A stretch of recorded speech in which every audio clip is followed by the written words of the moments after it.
Estriktong patnubay at gabay ng magulang ang kailangan. Maaaring may masiselang tema, lengguwahe, karahasan, sexual, horror o droga na hindi angkop sa mga bata.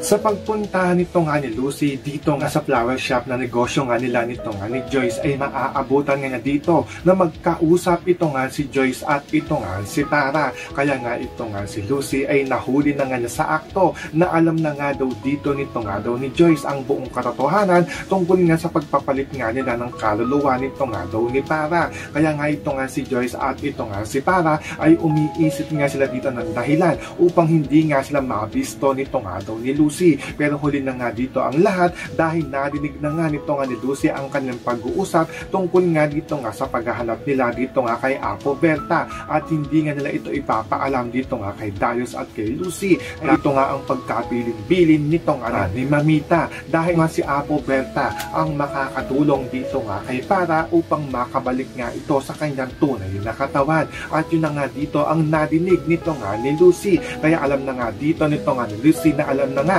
nito nga ni Joyce ang kanilang sikreto. So pakakaabangan nga natin dito kung malulusutan pa nga ba nito nga ni Tara at ito nga ni Joyce, ito nga si Lucy. Yan ang ating mga pakakatutukan at pakakaabangan dito nga lang sa Stolen Live.